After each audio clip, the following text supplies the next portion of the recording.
కడియం శ్రేయర్ గారు తన స్వార్థాన్ని కప్పిపుచ్చుకోవడానికి, తన అవకాశవాద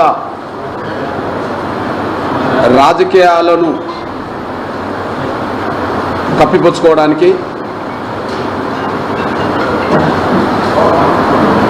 తన మోసపూరిత కక్షపూరిత వైఖరిని కప్పిపుచ్చుకోవడానికి ఎంఆర్పిస్ మీద, మా మీద అవాకులు చెవాకులు వాడాడు, నిందారోపణలు చేసే ప్రయత్నం చేశాడు.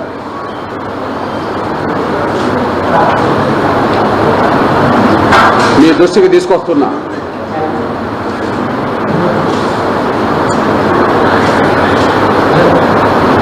తను 40 ఏళ్ల క్రితం ఉద్యమ రాజకీయ జీవితాన్ని ప్రారంభించిన తాను డిప్యూటీ సీఎం దాకా ఎదిగాడు. ఇప్పుడు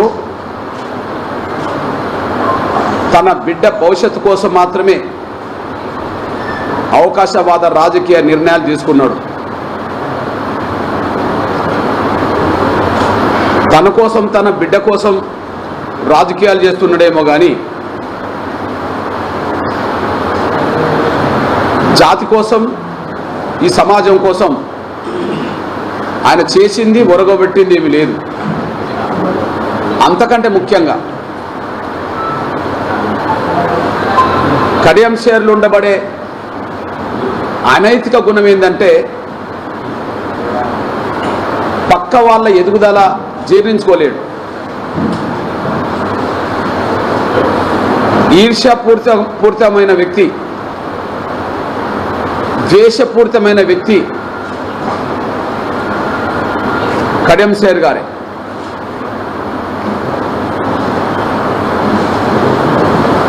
పక్క వాళ్ళ ఎదుగుదలను జీర్ణించుకోలేని కుళ్ళు బుద్ధి ఉన్న వ్యక్తి కడియం శ్రేయర్ గారు. అందుకనే తన వల్ల రాజన్న ఎదగకపోయినా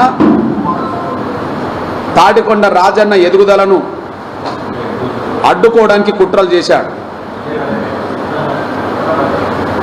తన వల్ల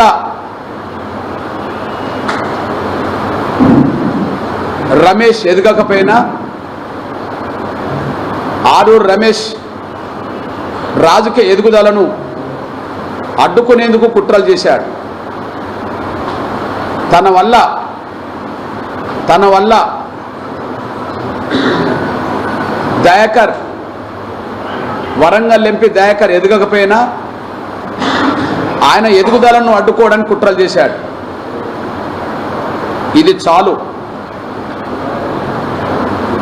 పక్క వాళ్ళ ఎదుగుదల చూసి ఆయన జీర్ణించుకోలేడని, పక్క వాళ్ళు ఎదుగుతుంటే ప్రోత్సహించే మనస్తత్వం లేదని, పక్క వాళ్ళ ఎదుగుదలను చూసి జీర్ణించుకోలేకుండా అడ్డుకునే కుట్రలే చేస్తాడని ఇది స్పష్టమైన రుజువు.